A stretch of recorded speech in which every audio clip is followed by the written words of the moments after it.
Hello, everyone, and welcome to Writers Drinking Coffee.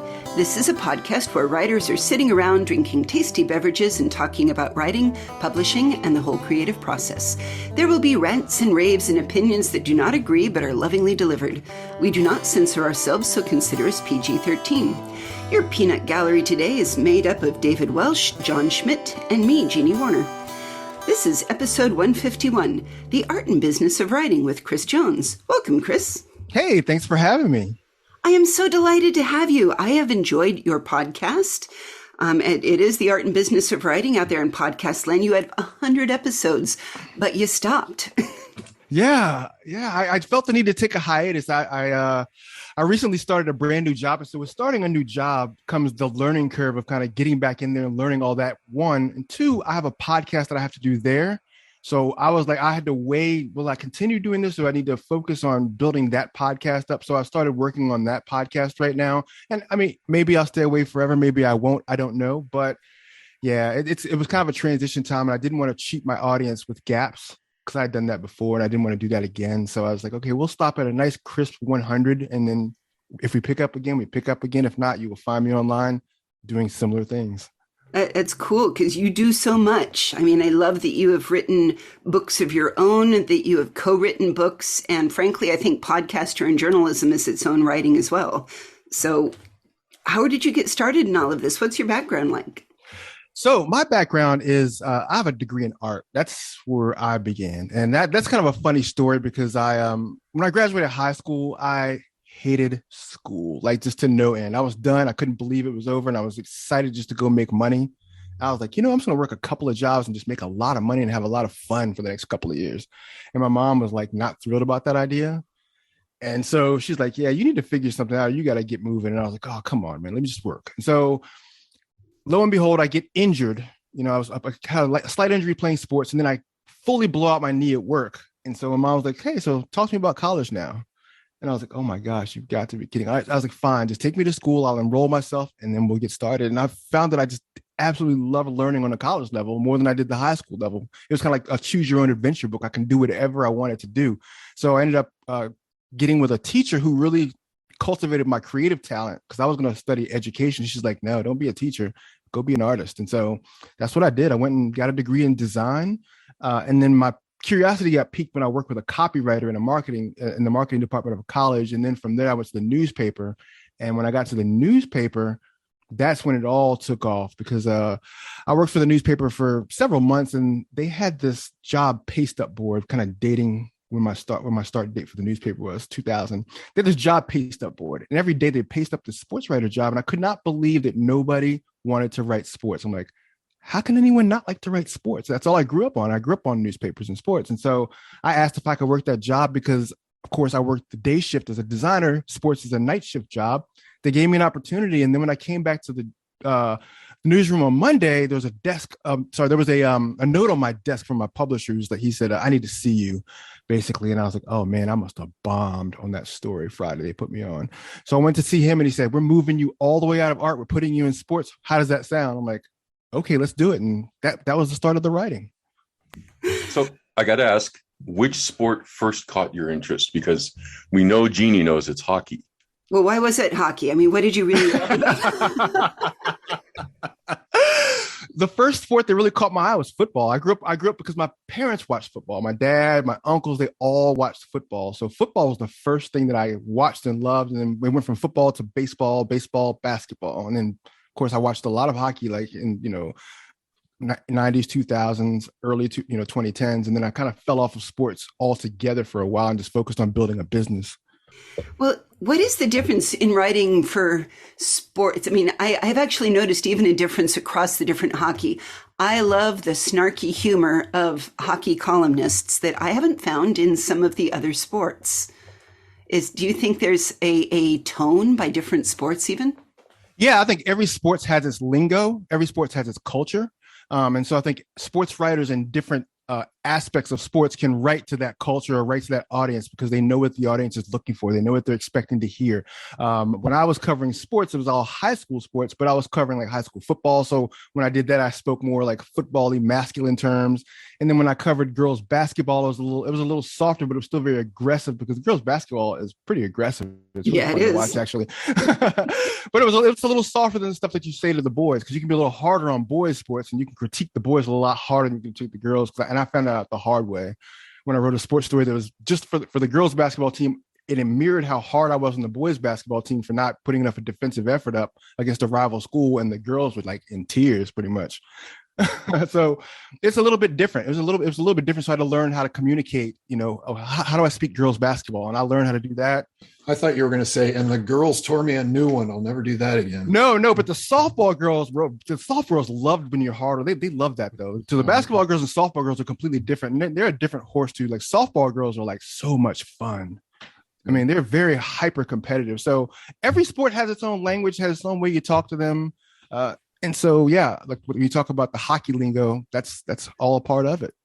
My impression is that overall, sports writing is a little less formal than other news writing. Did you feel like that was the case, that you could, kind of say things that you wouldn't have been able to, maybe be a little less objective, or maybe just phrase things differently, less formally? Yeah. You can get away with a little bit more like editorializing in sports. You can interject more of like your thought on the event or what happened there versus a news story. You cannot do any of that in a news story. You'll get written up for that one. But yeah, news stories, you have to be very matter of fact. You're completely removed from the event, whereas sports, you can be part of the event a little more, and you can and you can see that in the difference between a sports writer's Twitter or a sports writer's Instagram versus a news writer's Twitter and a news writer's Instagram. You'll see it's like night and day. And they still get called out for the different things. But I wanted to move over to your blog a little bit. You had a really interesting line that I appreciate. I cut it out and said I wanted to ask you about it, about building mental muscles that train yourselves to write when there's no inspiration. And you can go to a game and there's always something you can write about. But what do you do when you say, I need to produce a blog or an episode or a podcast, and I didn't dream about anything. I've got nothing. I am filled with ennui. The world is terrible. Where do you kind of dig in deep to get those ideas? Yeah, that's when I will, sometimes I'll take long walks and just let my mind wander. Sometimes it's going on to like pages like Quora or Reddit and seeing what people are talking about in writing circles, like what difficulties writers are having, because people are very open about the stuff they struggle with online in terms of writing. So I'll hop on there, I'll hop on Twitter, and just, go to writing Twitter and just look and see what things people are stuck on or what they're struggling with, and say, okay, well, I think I can solve that, or I think I can come up with somebody who can speak to that. And so that's always been my approach to finding that inspiration that I need whenever I just didn't have it, intrinsically. I like the looking for a problem, because maybe if you don't have solutions, maybe you just need to go investigate what the problems are a little bit more. Yeah, that's what they say. They say entrepreneurs are problem solvers. That's what we do. And so that's the whole mindset that I would take into it. Yeah, you also said something that was both beautiful and sad and fantastic. I think your quote is, there's no 3-minute montage that works to make you a best-selling author. Yeah. And it's kind of like when you watch the movies. Right. You watch like Rocky, or you watch some of these like 80s like Top Gun, where it's like, they're struggling, they're having a horrible time. Then they have like the 3-minute training montage, and all of a sudden life is better.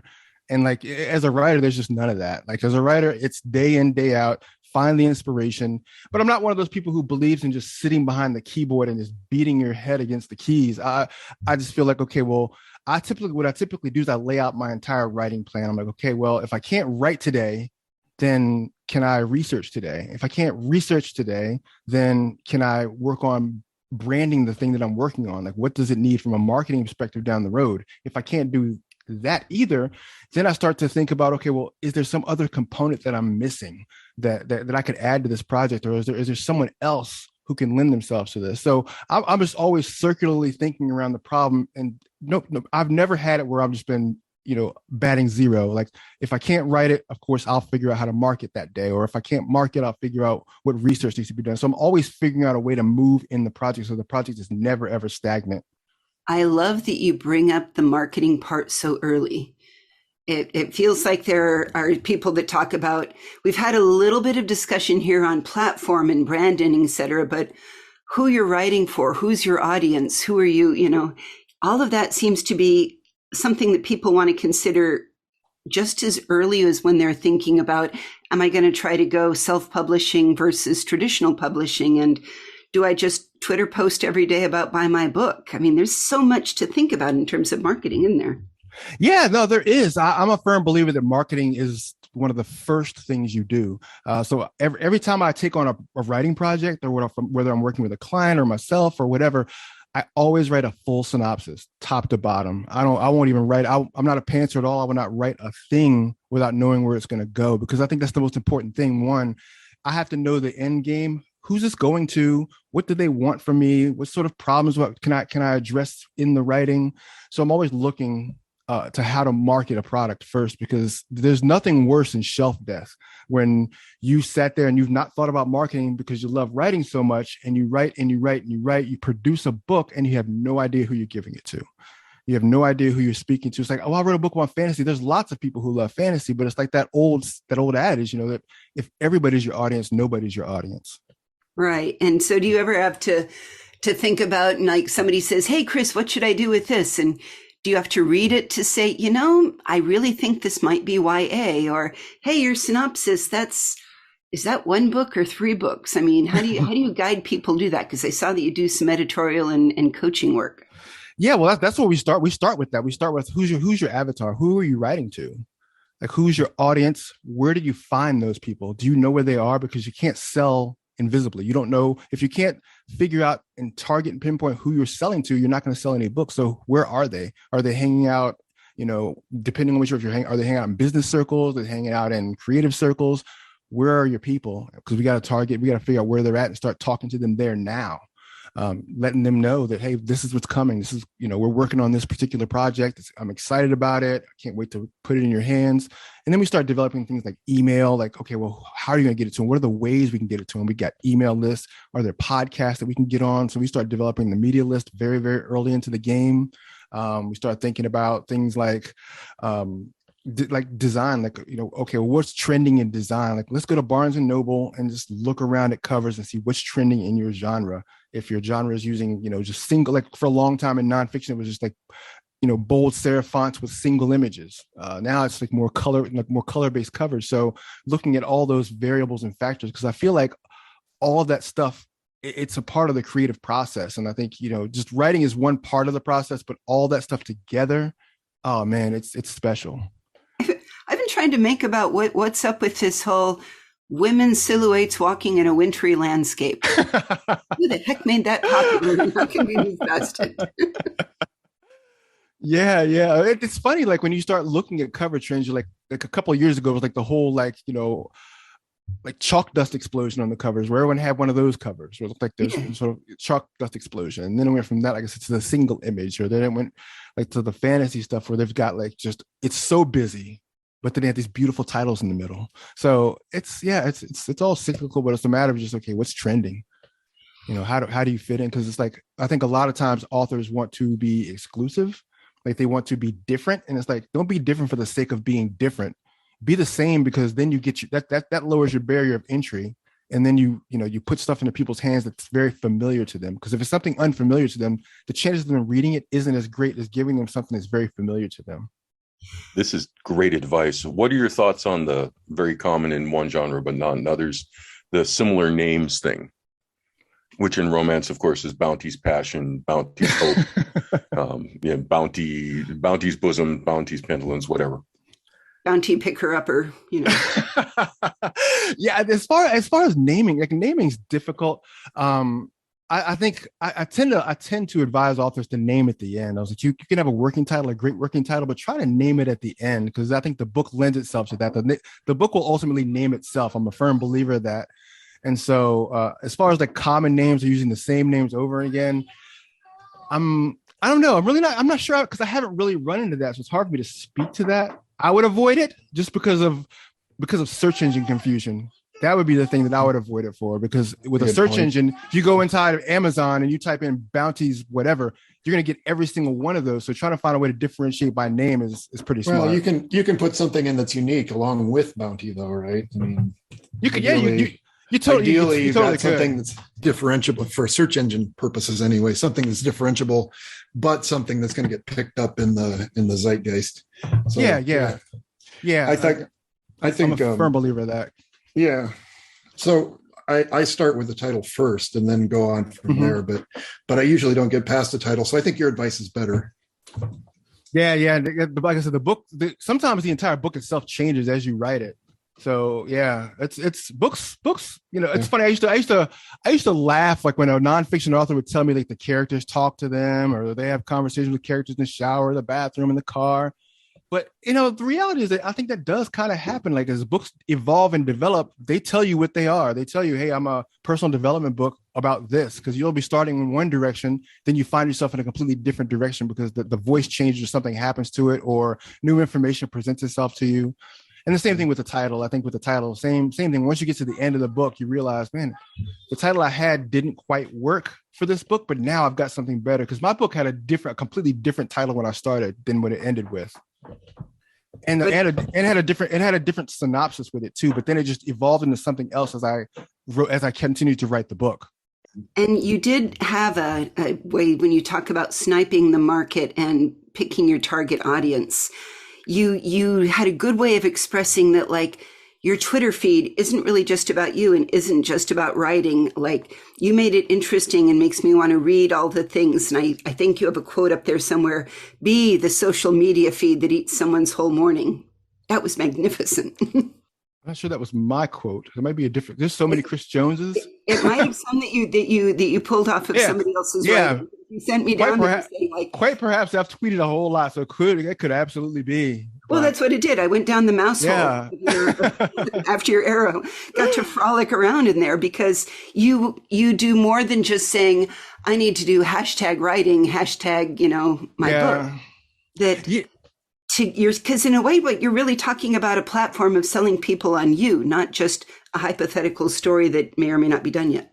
That's exactly right. People buy you. It doesn't matter what that is. Like, when people think of selling, they think of it as this really dirty word. Like, oh, I don't want to sell somebody something. I don't want to sell this. And it's like, why are you writing the book if you don't want to sell it? Like, that makes to me, that's never made any sense, where authors will say, yeah, I just don't want to sell it. I just want it to sell itself. And it's like, well, why don't you sell you? Like, show your personality. Show who you are as an author. Show some behind the scenes things. Show how you came up with things. Do a little live on how you came up with the cover. Involve your audience. I always tell authors, involve your audience. Like, if you have a cover designed, take the 4 thumbnails that you get from your designer and share it with your email list, or share it on Facebook or wherever you want, and say, hey, can you guys tell me what cover resonates with you? But find ways to engage with your people. Don't make it just, social about just, hey, I'm writing today. Hey, I wrote 1,000 words today. Share quotes from the book. Find ways to just make it dynamic and engaging. And I always tell people as well to engage with others. You don't know who your potential reader will be. So engage with other people, go to them. You also said a good lesson that you had to learn, and tell us about your learning of when you said you wrote it, you love it, but it's now in the hands of an editor, an agent. It's now commercial, and your feelings no longer matter quite so much. How do you counsel them through that? Yeah, I think I was speaking this weekend, and I was speaking to students about writing. I said, the thing you have to learn about writing is divorce. Like, the minute you've put the end on that book and you revised it, and now you're ready to go into the market with something, you got to divorce all your feelings from the book. You got to take yourself out of the equation and say, okay, this is for somebody else. Now I go from being an author to being the publisher and the publicist. So it's a completely different role. The publisher and the publicist have different interests vested in the book on a professional level. And so you need to have that same exact mindset that's who I have to be when I'm sharing my book with people. I'm not getting my feelings hurt over the fact that no one's buying it. I'm trying to figure out why they don't want it and how do I get them to want it? Am I doing something wrong? Or I need to go find out, well, whose show can I get on for this? Or, who can I speak to about the book? Where can I do some speaking about the book? But you've got to start thinking like the publisher, thinking like the agent. Where would they take the book? Where would they go with the book? How hard would they push the book? But don't But yeah, don't get caught up in your feelings about reviews that you get or whether people like it. I mean, a lot of people get hung up on the 1-star thing. That's something that was like reoccurring on Twitter, and I posted about that once, where I was like, don't get hung up on the 1-star. Like, the 1-star is probably your best friend. Like, if people give you 5s, because it's just like when you tell people, like when people ask you to do something all the time and they say, yes, sure. Yeah. They don't want to say, yeah. They just want to be polite. And it's the same thing with the 5-star. Yeah. People may like the book. Some people just give you 5 stars because they read the book and they acknowledge that writing is hard. But it's that 1 5-star I care about the most, because that person's going to be honest. That person's going to tell me what didn't work. And that's what I want to hear. I want to know what didn't work in my book so I can fix that for the next time. Yeah, and the strongest reviews are the ones that somebody felt something strong about it. Strongest emotions are the 1-star and the 5-star reviews. Well, 5 stars, but you bring up a good point. People get 5-star reviews all the time. It's kind of an inflation scenario, but the 1-stars, they're feeling something strong about it for sure, and they want to let you know. But that's the thing, is that you read the whole book. That's all I really care about at the end of the day. You read the entire book. You gave me a 1-star, but you read it, and that's all. That's what I need to know. Even if you didn't, even if you said, I put this down after the first page, I couldn't stand it. What was you couldn't stand about it? Yeah, exactly.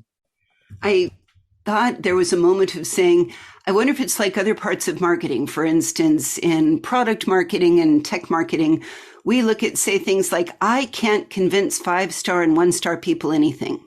They feel what they feel. I'm trying to figure out how I can move the needle from 2 stars to 3 stars and 3 stars to 4 stars. How do I make somebody love it more and feed those needs? Because the lovers and haters, I'm not sure you can do that much about. No, you just take it as, as constructive feedback. Like, you just write them on the review and say, hey, look, I'm intrigued to know why you rated my book as a 1-star. Was there something that was missing? Was there something that wasn't working for you? I'd love to improve upon it. Would you mind sharing with me? Here's an email address. You can tell me all you want, or we can call, or whatever, or however you want to reach out and let me know. But I'd love to hear. And I think just people love to tell you, they want to give you feedback. People want to feel like that, like you cared, and while you cared enough to like write me and ask me that, as opposed to call me a troll. So I think that matters to people. I think you have a great attitude, but you are going against the advice of a number of other writers, because frankly, you're not taking this personal. There's a huge amount of writers who say never engage with the reviews, and you're mining them for improvements for your next book. So it goes back to what you said. You've written the book, you're done. You're a publicist now. It's not your baby anymore. And wow, that is fantastic. Thanks. I also was thinking, you had a quote, and I don't know if you stole the quote from somebody else in one of your writings, that said, always have a bias towards action. And that, I thought, spoke very well for how do you keep your book moving along. Yeah. I got that from my friend Mark. My friend Mark he calls him, he dubs the coach who coaches coaches, and he coaches coaches. That's what he does. And so Mark always says that, yeah, I have a bias towards action. I was like, yeah, I like that a lot. And so, I use that a lot, have a bias towards action. Just don't be passive about your work. Always think about, where can my work go next? What can I do with it next? There's something more that I can be doing.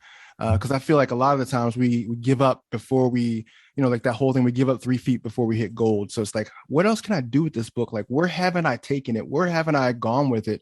What audience? I mean, because I think with a lot of books, particularly nonfiction, which is where I work mostly, what happens is you look at the book and you look at your particular subject matter like almost gospel. You don't look at all the underlying stuff that goes in there. So if you write a book about business, well, what other subsets does that fit under? Like, can you speak business? Can you talk general business? Are you talking business to nonprofits? Are you talking business to various other sectors? So what other sectors can you tap indirectly with your book? And so being able to think about your book, not just from the direct audience approach, but who are all my indirect people that I haven't thought about tapping to check out this book, or to have me speak, or whatever the case may be, because there are so many subsets within many books, and authors don't really deep dive into that. I mean, so I tell authors, look at your chapters. Like, who else are you addressing in chapters, 2 through 10, apart from your main audience? Who else can benefit from your book? And then go find those people.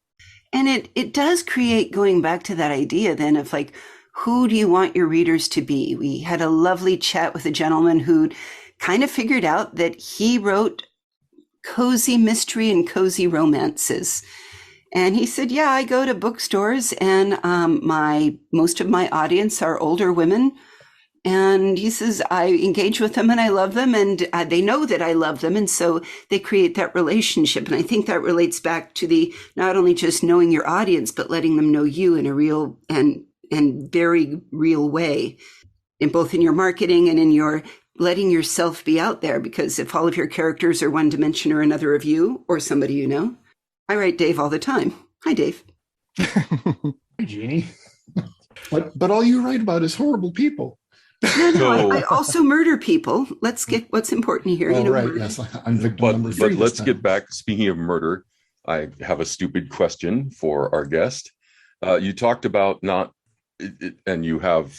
I think I have to get through 99 more of your episodes before I'm out. So, not updating your podcast for a moment here, but you updated till last month, and oh my God, it's wonderful. Are you still accepting new authors for coaching? Are you still looking for books? What has that changed at all? At the moment, everything is pretty much on a hiatus. Like I'm on a hiatus from all that right now until I get things like fully settled in the new roles that I'm in the new kind of like the new season I'm in. And then once I've like fully acclimated to that and understand, all the things I have to do with that, then I'll kind of slowly move back into those sort of things. I've got a book that I'm currently working with right now. So I've got one client that I'm still working with who I've carried over, but at the moment, not right now. And I can't say exactly when I'll be taking clients again, but it's something that will come full circle again. Would you advise them what I would advise them, which is if you have a moment, go look through your podcasts, because you cover so much wonderful material, or buy your book, one or the other. I go with a podcast myself, but I'm cheap. Yeah, it all depends. Yeah, it all depends on how you learn. If you're a person who needs to read, then yeah, definitely read the book. If you're someone who wants to listen to the shows. But yeah, there's so much in there, from how to market children's books to marketing regular books to marketing fiction books, how to do PR interviews. There is a lot of information. I have just had a wonderful time talking to so many different people, so many different authors from different walks, and it's a blast. But yeah, I think there's so much information that authors can learn from it. I also liked when you're thinking about the sniping the market, there always comes up the question of new genres. Like recently I've discovered that I simply adore cozy fantasy, or people that add a little bit of comedy to their political commentary, or comic horror. David Wong's This Book is Full of Spiders and John Dies at the End. I simply adore them because, yes, it's horror, but I giggle all the way through it. And you can't time the market. So what do you tell people about forging their own path and forging their own way? Oh, you're absolutely right. You cannot time it. Yeah, you have to, in terms of forging your own way, you have to do what's natural to you first. If you're a very introverted person and you don't want to be in front of people, figure out how to sell your book and promote your book without getting in front of people. If you love being in front of people, get in front of people. Find that vein. Like who do I need to talk to become a speaker, or to get on someone's YouTube live cast or an Instagram reel. But the market's all arbitrary. You just find out, what trends are happening. If you're trying to write the trends, you're trying to write to sort, like if you're nonfiction trying to write the trends, figure out, well, the two main things you always have to remember is like leadership and change. If you're writing nonfiction, like how do you talk about modern leadership and how do you talk about changing times? And then you can just build your entire book, no matter what you write around those things, and you'll do just fine. And so as far as fiction goes, with fiction, I find that fiction, you can't go wrong with romance, thriller, and mystery. Those things, I have a book festival and those people sell more than anybody else. On festivals and local things, that's something that we haven't really talked about. Every single state, though, somewhere in the state seems to have a award. How do you coach people to start looking for things of saying, not just marketing your work to your end readers, but to, hey, this festival or this contest, why not just go ahead and submit them? Do you have any good pointers or websites you like to send people to? Not for contests per se, but as far as festivals, I'm a firm, like I said, I have a book festival. I'm very much a firm believer in going to festivals because that's where you're going to find readers. That's where people are just going to be. So whether it's going to book festivals, whether it's going to Comic-Cons, which also have a lot of authors, being in front of people is the best thing you can do for your book. And I always tell people, don't focus on selling the book. If the book is great, it'll sell. So people will pick it up, they'll touch it, they'll grab it, they'll go. But focus on building relationships, like get email addresses. Because then if someone buys the book, if they don't capture the email address, because then you've got them long term, as opposed to someone who comes, buys the book, you say hi, you say bye, and you never know if you're going to see that person again or hear from that person again. But as long as you grab their email address at those events, you stand the chance to always be able to market to them on their permission. And I was going to ask, originally I'd written down for myself to say what was the most common piece of advice or guidance you'd given, but I kind of want to turn that around and say, what was one of the best things anybody ever said to you that just hit you like a super saturated bit of crystal? My friend Jason, like when I was pondering starting my podcast, I just kept having these false starts and I just couldn't get it to go. And then I finally got an episode done and I was like, oh man, I was like, this didn't turn out the way I wanted it to. And he said, is the information good? I said, yeah, the information is great. And he said, so what was the issue? And I said, well, I don't know. I'm just having a hard time with this audio. He said, well, don't focus on the technical aspect. Just pump it out, man. He said, it's better just to get it out and give it to people and let them decide how they feel about it, instead of you worrying about how people are going to receive it. And in your mind, thinking that people aren't going to like it. You don't know because you can't be other people. So just give it to them and let them decide and say nothing. And that's what I started doing. And lo and behold, my podcast completely started turning around and got a lot better because I stopped overanalyzing whether people would like the quality of the work or not. Love it. All right. One last question here, because I'm running out of time with you. Collaboration. You wrote a book with somebody. Tell us about the tools of the process. Did you send things back and forth? Do you Google Docs? I mean, just the nuts and bolts. Give me some of the details of how you best work with people. Yeah. So for me, I really leaned on the journalism that I have. So what we did was, we sat there and developed a chapter outline. So we developed a full-on chapter outline about the things we wanted to talk about. And so prior to each week, I would write deeper questions. And then we would do the interviews over the phone and I would record them. And then I would take those recordings and I would order transcripts. And I would take those transcripts and start dissecting those transcripts. And then we would start to flesh out a story based on all the content. So, I mean, we would talk for maybe an hour and a half some days. I'd get the transcripts, look at those transcripts, and then we would just put the story together based on that. And then if there's other details we wanted, we put it together. But that was the process. And we just went back and forth with Word documents. I had a Dropbox. And so I would just have the Dropbox open and I would say, hey, look, if you want to look in the Dropbox, I've got a bunch of documents in there for you to look at, take a look at some of the stuff we got in there. And she would look at it, make her revisions, send it back to me, and we just go back and forth that way. I like it. I haven't thought of Dropbox before, but Transcription Hub is a great idea. I mean, they're the ones I use for almost everything anyway. Yeah. And it helps you. It keeps you from, misquoting or making mistakes. And for me, in collaborating, transcription allows me to pay all my full attention to the person. So I'm not writing while they're talking and missing critical details, which tends to happen. So I just talk, let it record, and then I've got it all. Are you working on anything right now? So right now I'm not working on anything. I've got a couple of book synopsises that I need to get through. I'm working on a couple proposals. So I've got to get through those and then decide which one I really like the most. So I got two different ones. So I'm just going to write them out fully and just kind of put them next to each other and see which one I want to jump into first. So I'm probably looking at sometime in the next several months, finishing those up and choosing what to do with, either one. I love it. Well, we'll put links to both your website and your podcast and the other interesting ideas we talked about on our website, which is www.writersdrinkingcoffee.com. Chris, this has been great. Thank you so much for being with us today. Yeah, thanks for having me. It was a great time. Art and Business of Writing, book and podcast. Everybody should run out. And if you want to be a writer, buy it right away. It's fantastic. You've been listening to Writers Drinking Coffee, a labor of love and enthusiasm put together by the hosts. Our main web support magic is brought to you by Deirdre Schween, and our sound engineer and backup web spiders are David Welsh and John Schmidt. Our intro music is Pretty Maid Milking a Cow, and our exit music is Breakfast with a Morning Person, both by Michael Langberg. Our podcast sponsor is Jackal Designs and Arm Street. Fighting over in Ukraine. Go Ukraine. And hey, thanks for listening.